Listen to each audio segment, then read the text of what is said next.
nos preocupamos por el fenómeno, pero no estamos dándole una mirada más directa y frontal y asumiendo, digamos, las acciones que necesitamos desarrollar para corregir esa vulnerabilidad.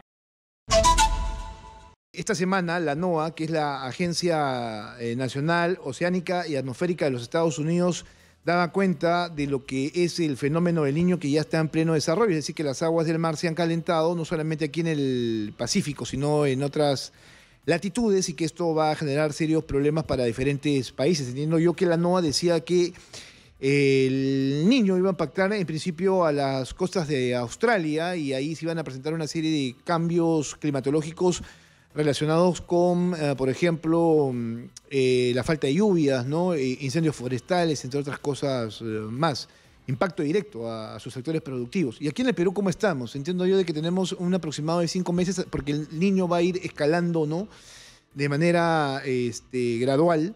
Aquí todavía son bastante reticentes las autoridades para declararlo directamente, decir esto es lo que vamos a hacer. Tanto que esta semana, por ejemplo, claro, se ha declarado en emergencia 18 regiones para tomar acción, pero no se ha hablado más. O sea, ¿cuál va a ser el concepto de unidad de los diferentes sectores para poder atender este problema, ¿no? El Ministerio de Transportes y Comunicaciones, Vivienda, ¿no?, el Ministerio de Defensa, el de Salud, que ya ven ustedes cómo está yéndonos con el dengue, que es, además, el dengue es una reacción directa, ¿no?, lo que pasó con el fenómeno del Yaku, con el fenómeno del Niño. Esto va a tener que ser puesto sobre la mesa para poder atenderlo lo más rápido posible y evitar el colapso que ya ahora estamos viendo, y que el colapso sea sostenido, ¿no? A ver, entonces está presente el fenómeno del Niño, lo tenemos ya en desarrollo. La pesca artesanal, ya se han quejado los pescadores que están sin la capacidad, ¿no es cierto?, de poder hacer su trabajo como es debido, y no saben exactamente de qué van a vivir.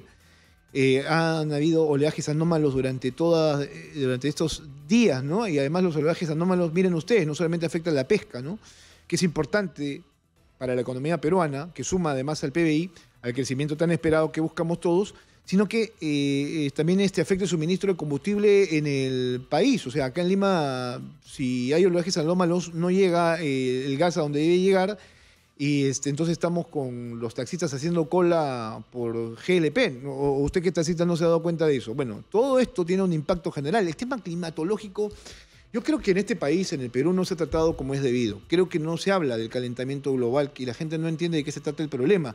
Hay un ministerio que es mínimo, ¿no? O sea, se creó, debería tener algún tipo de liderazgo respecto a estos temas, que es el Ministerio del Ambiente. Yo no conozco quién es el ministro o la ministra que está encargada de este sector, pero es lamentable realmente que no sea el abanderado de este tipo de temas para poner en conocimiento de la población todo lo que está pasando, porque en todo caso tendría que tener algún tipo, ¿no?, de obligación comunicacional para que la gente entienda por qué es que tenemos que estar preparados para el fenómeno del Niño, para el cambio climático, ¿no?, que ya está en estos momentos siendo un tema de tendencia a nivel mundial. Bueno, estamos, me dice Gisela, en comunicación con 2 especialistas en estos momentos.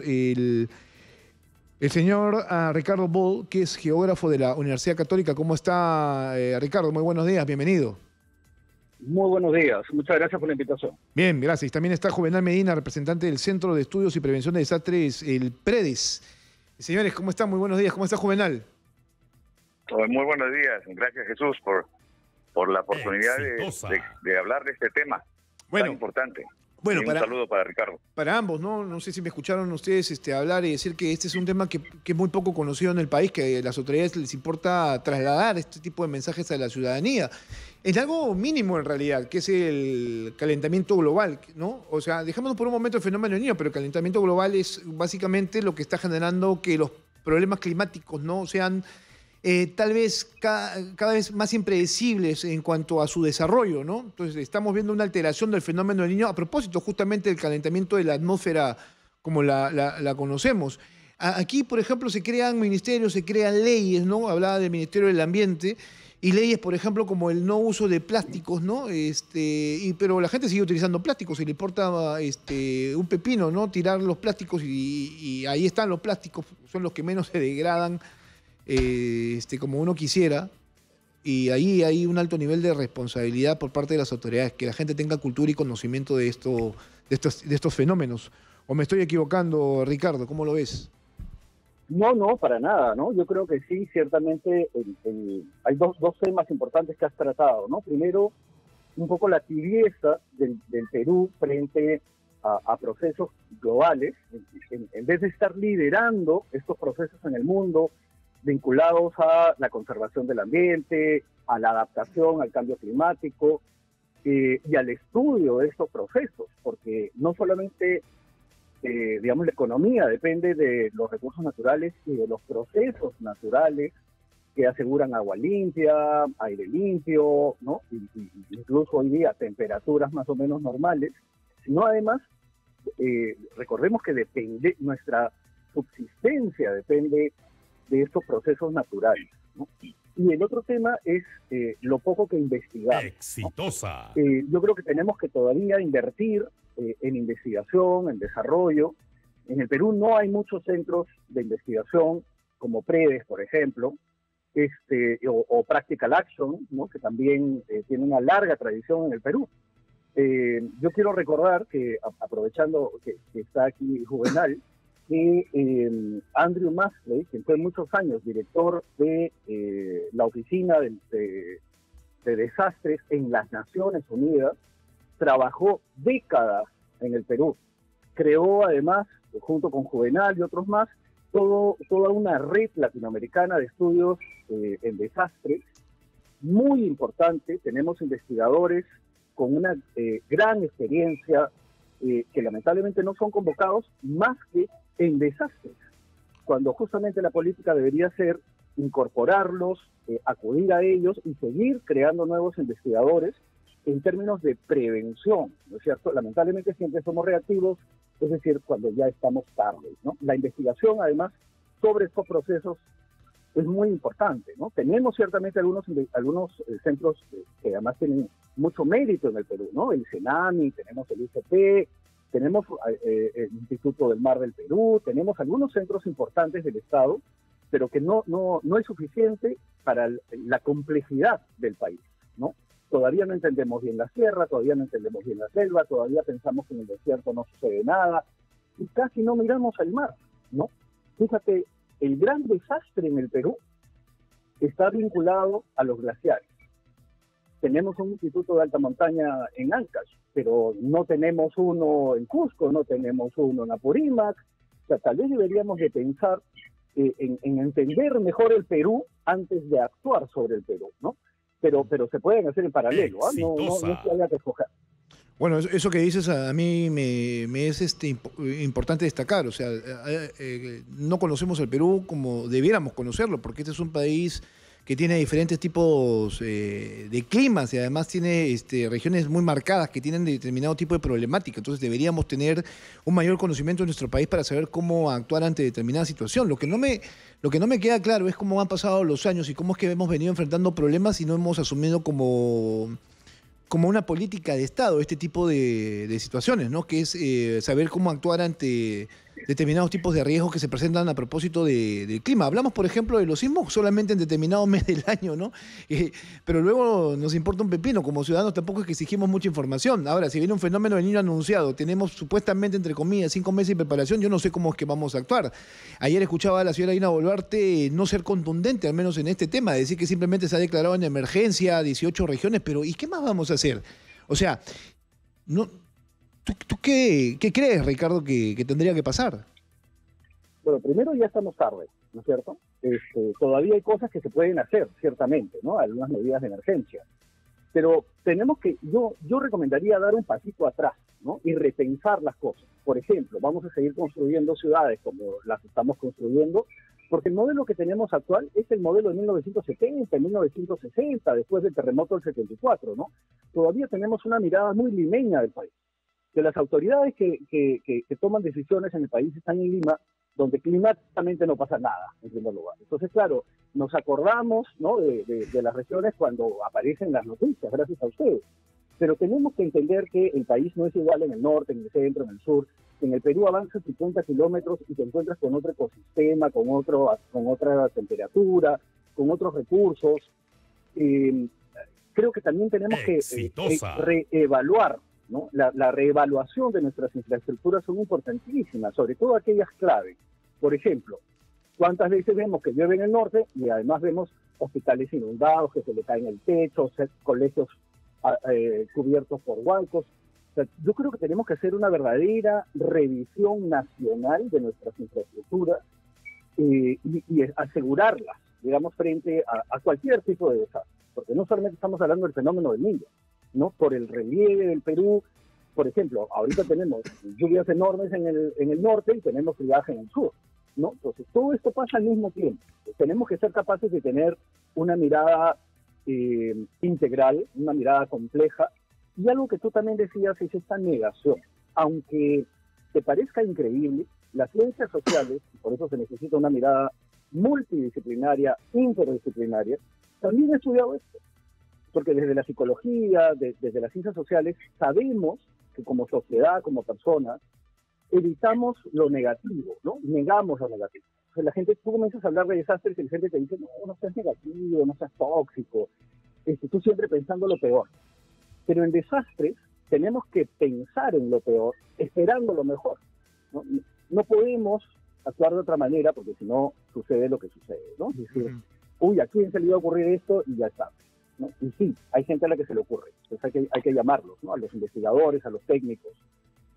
Sí, mira, tú estabas hablando de esto que es importante, que es la evaluación de la infraestructura en el país, y yo estaba recordando las palabras de la ministra de Salud que el día de ayer en una entrevista que decía de que han desaparecido 39 hospitales y que no sabe nadie dónde están, o sea, hospitales que durante la pandemia, y si una ministra de Salud te dice eso, entonces ¿cómo estamos, no? Porque además en situaciones de emergencia, ¿no? Producto de desastres naturales, el primer sector, ¿no?, que se ve involucrado es el Ministerio de Salud.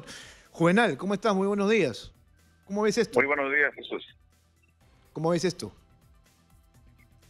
Perdón, ¿habla? ¿Perdón? Sí, ¿me escuchas o no? ¿Me escucho? ¿Hola? Sí, ¿me escuchas o no, Juvenal, ahí? Sí, ahora sí. Bueno, disculpa. Mira, fíjate, tenemos este problema, ¿no? Ya del inicio del fenómeno del niño a escala global, que es un niño superior y que ahora está comprometiendo a muchos más países.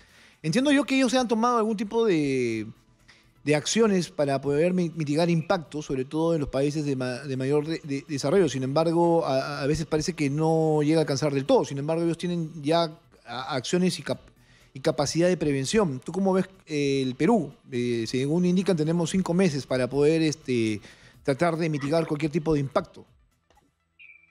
Bueno, en principio yo quisiera señalar que hay que diferenciar muy bien entre el fenómeno y el desastre, ¿no? El fenómeno, el niño, no es el desastre, ¿no? El desastre ocurre por la alta vulnerabilidad que tenemos como sociedad, como institucionalidad, como población, como infraestructura, como bien ha estado señalando Ricardo, ¿no? Entonces, no debemos perderle de vista este factor de la vulnerabilidad que es determinante para el nivel de daño que pueda causar un fenómeno natural, ¿no? Entonces, y ahí radica gran parte de la responsabilidad y de las oportunidades que tenemos para corregir el riesgo, para evitar y reducir el riesgo de desastre que nos afecta tanto. Entonces, nos preocupamos por el fenómeno, pero no estamos dándole una mirada más directa y frontal y asumiendo, digamos, las acciones que necesitamos desarrollar para corregir esa vulnerabilidad que nos vuelve justamente víctimas de todos estos fenómenos naturales. Entonces hay un desorden en la ocupación del territorio, tenemos vivencias de desastres tan abundantes, experiencias del pasado que nos han dejado golpes duros, ¿no? Pérdidas enormes, pero aún como sociedad, como institucionalidad, no la hemos asimilado, no la hemos internalizado en nuestro modo de actuar. Hace un rato comentaba que no hay una política. Sí tenemos políticas. Hay política de Estado, mira, la política 32 que surgió del Acuerdo Nacional ya habla de la gestión del riesgo.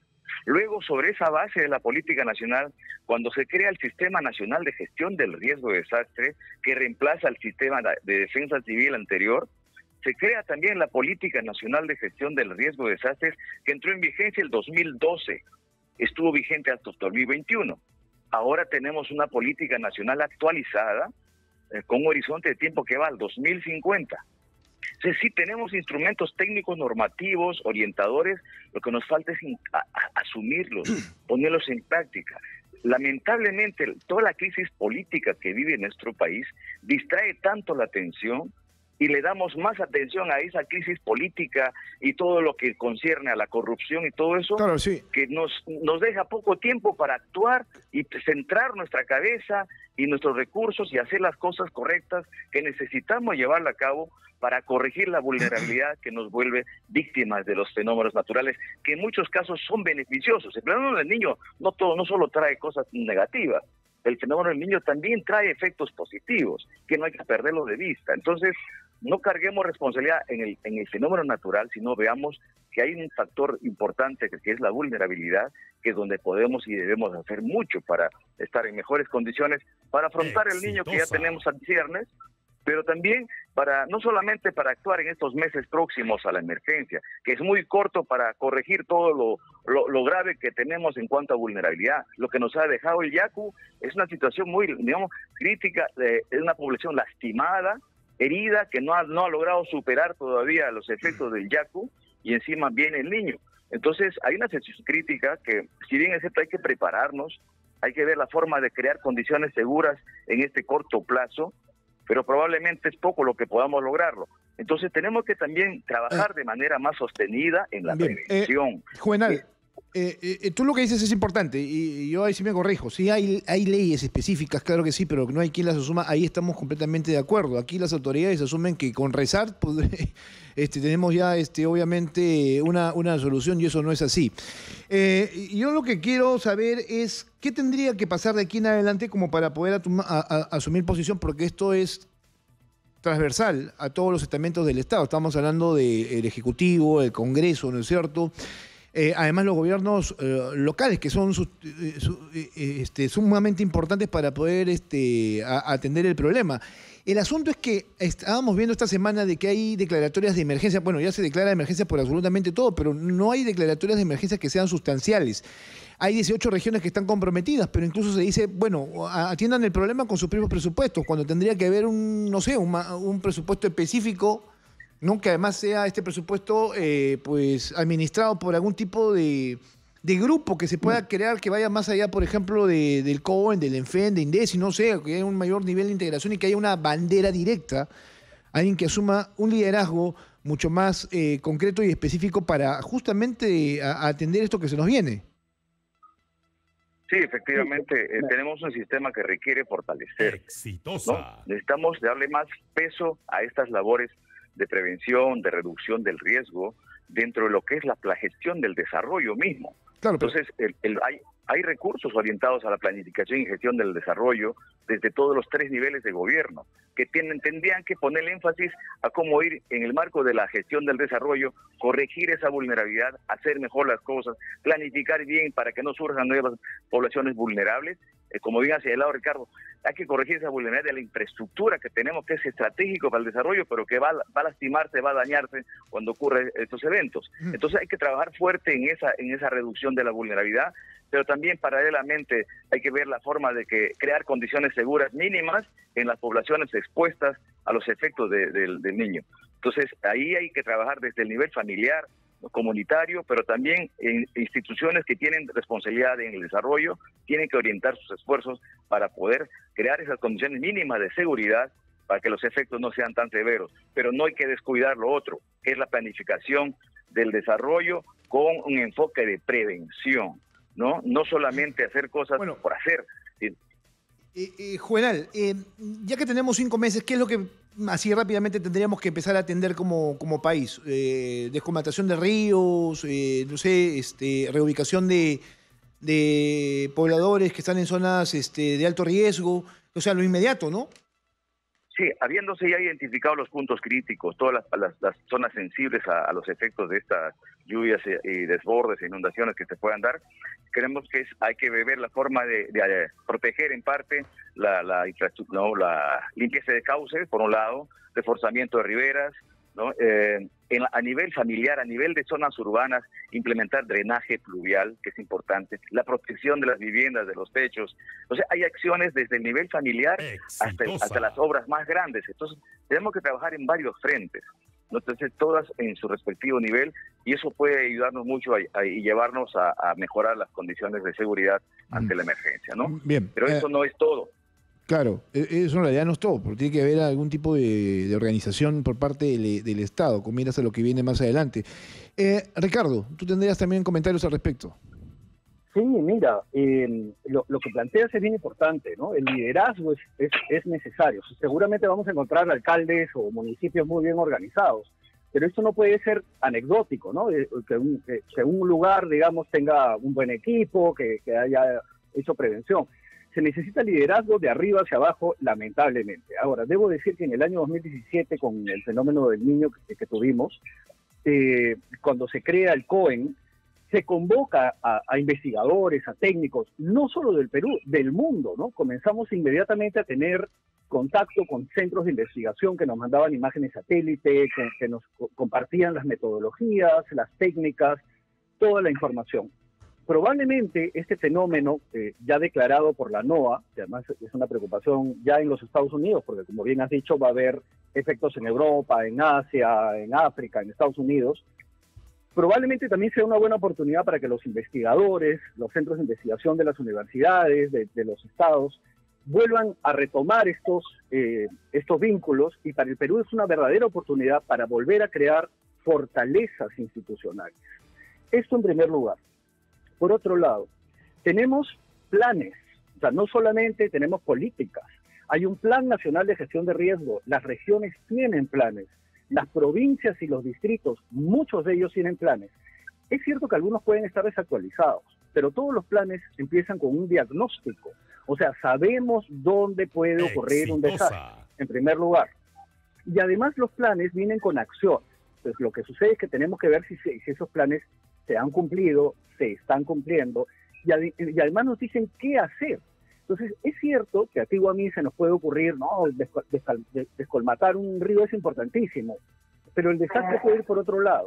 Por eso es necesario, digamos, agarrar este trabajo que se ha hecho de manera metodológica y revisarlo. A mí sí me gustaría ver a los alcaldes, no tanto provinciales como distritales, y a los gobernadores, con el documento en mano, diciendo esto es lo que vamos a hacer porque los técnicos, los investigadores, así lo han planteado con la población.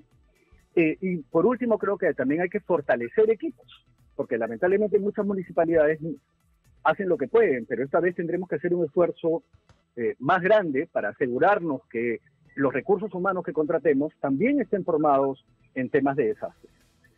Yo quisiera recomendarle a la gente que te sigue que googleen SeaGrid, y hay una plataforma con mapas, y uno puede ir jugando, ¿no? Activando diferentes desastres, aunque parezca un poco raro, y poder ver su región, por ejemplo, ¿no? ¿Cuáles son las zonas vulnerables?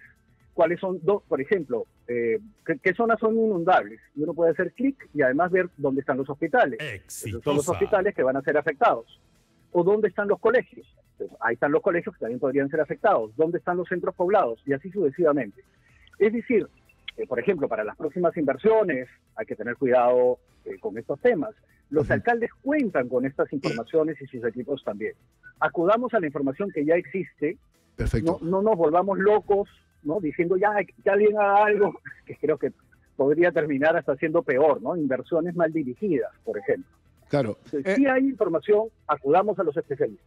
Ricardo, tu enfoque me parece sustancial porque tú estás esbozando en realidad cuáles podrían ser las afectaciones directas que se van a ir sumando. Sí sería bueno que el público sepa realmente qué podríamos estar afrontando y qué sectores se podrían, por ejemplo, impactar, y eso generaría un riesgo de todo tipo, pero sobre todo económico, ¿no? Ya que seguramente por ahí es que podríamos llamar la atención de la ciudadanía. Yo tengo tres. Para empezar, la agricultura, ¿no? Que ante un fenómeno del Niño tendríamos lluvias intensas, inundaciones de cultivos, pérdidas de cultivos, ¿no? Entonces ahí hay una población directa afectada, que es el agricultor, ¿no? Y la cadena agrícola en general, porque claro, la gente piensa que solamente el agricultor es el que se va a ver impactado. No, si no hay agricultura, no van a llegar alimentos a sus mesas y si llegan van a llegar a precios muy altos, ¿no? Porque claro, la demanda va a crecer ante la falta de oferta. Luego tengo el tema de la pesca, ¿no? La pesca también es un sector importante que suma mucho al PBI y ya estamos viendo, ¿no? Hay especies que se van a ir alejando porque, claro, se calientan las aguas, ¿no? Y hay peces que son importantes para la pesca, sobre todo para la industria de la harina de pescado, que va a tener ahí seguramente también un impacto. Y el otro impacto es la infraestructura. ¿Tú qué otros sectores sumarías, por ejemplo, ante un eventual fenómeno del Niño, Ricardo? Mira, cuando tenemos un fenómeno de esta magnitud, no hay sector que se salve, ¿está bien? O sea, todos vamos a ser afectados. El comercio, porque las carreteras van a estar bloqueadas, los colegios, porque los niños no van a poder ir o porque el propio colegio está afectado, la salud, en realidad, todos, ¿no? O sea, yo creo que todos deberíamos de pensar en términos de desastre. Pero fíjate qué interesante, insisto, lo dependiente que somos de los fenómenos naturales. Nosotros terminamos pensando que la naturaleza trabaja para nosotros, ¿no? Que siempre tiene que tener la temperatura que necesitamos, las lluvias que necesitamos. Lo que necesitamos es desarrollar una sociedad más flexible, ¿no? Capaz de adaptarse a diferentes escenarios. Por ejemplo, con el fenómeno del Niño, no sé si recuerdan, pero justamente un gran indicador de que teníamos fenómeno del Niño era la aparición de un pez que se llama perico, que ahora todos conocemos gracias al ceviche, porque se está utilizando mucho el ceviche. Pero lo que tenemos es un cambio en el ecosistema. Puede ser que haya menos, por ejemplo, claramente la anchoveta se va a retraer, se va a ir al fondo del mar, incluso va a morir. Al haber menos anchoveta, también, por ejemplo, tenemos una mortalidad muy alta en aves marinas, o sea, en pelícanos, en todas estas aves. De hecho, cuando hemos tenido un fenómeno del Niño, te comento, los polluelos, o sea, la nueva generación muere casi al 100%. O sea, solamente quedan adultos. Hay que esperar 1 año o 2 años para que se reproduzcan nuevamente. Entonces, hay un impacto en el ecosistema general, ¿no?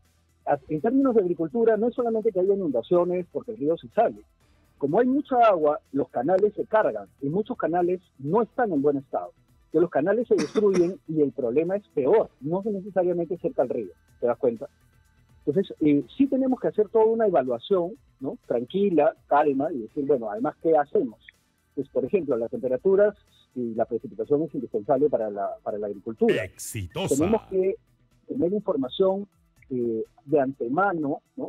Estos porcentajes que nos van dando, es posible que esto suceda, espera que esto suceda, para poder tomar decisiones. No podemos tomar decisiones sin información.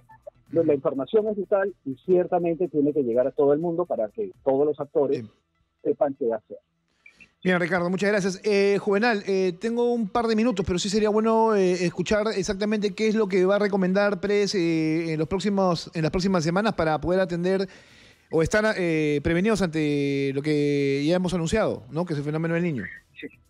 Sí, además de lo que ha señalado Ricardo, que comparto plenamente, hay que trabajar fuertemente con la organización de la población vulnerable, ¿no? De las brigadas, de que ellos estén debidamente entrenados para la autoayuda, que es importante para que puedan tener muy claramente qué hacer en el momento de la crisis y tener sus planes comunitarios de emergencia, ¿no? El equipamiento mínimo necesario, la reserva que podrían tener para que puedan subsistir en esas primeros días que suelen darse, como ya sabemos, ¿no? Entonces, sobre todo, digamos, evitar que el daño sea mayor y en lo sumo evitar pérdida de vida. Entonces, es esencial que la población, las brigadas, los comités locales de gestión de riesgo, que de alguna manera en algunos casos ya están constituidos, como en los distritos donde trabajamos, por ejemplo, entonces deben estar muy activos, muy entrenados para que puedan estar trabajando, no solamente en el momento de la emergencia, sino desde ya, ¿no? Viendo un poco cuáles serían las rutas de evacuación, cuáles serían lugares potenciales de albergues, ¿no? Donde se pueda refugiar la población debidamente, anticipadamente. Entonces, mantener alerta, los sistemas de alerta temprana también son importantes herramientas que salvan vidas. Y en ese sentido, ver también cómo estas pueden estar operativas y la población debidamente entrenada para actuar coherentemente con las indicaciones que se dan a través de estos mecanismos de alerta. Entonces, esa preparación es esencial, que se complementa a lo que tienen que hacer los gobiernos locales, los municipios, así como el gobierno regional y el nacional. Entonces, lo que buscamos y esperamos que haya un trabajo coordinado, articulado, concertado entre los 3 niveles de gobierno y la comunidad y la población, ¿no? Porque ya las diferencias políticas deben quedar a un lado. Acá tenemos que ver la forma de brindarle a la población la seguridad que necesita en esta situación de emergencia que se nos avecina. Pero insisto, hay que trabajar también la prevención y reducción del riesgo, que es un proceso continuo, permanente, como parte de la gestión del desarrollo. Bueno, saco una conclusión. Lo que necesitamos como país, como sociedad, es información en todos los niveles y un mayor compromiso, no solamente de las autoridades, porque finalmente es a ellos a los que les reclamamos, pero ¿y qué tanto actúa el ciudadano? Muchas gracias, caballeros. Muy amable por estar esta mañana aquí en Exitosa en Hablemos, claro, tanto a Juvenal Medina, representante del Centro de Estudios y Prevención de Desastres PREDES, y a Ricardo Boll, geógrafo de la Pontificia Universidad Católica del Perú, bastante claro respecto a esta situación, así que hay que estar preparados.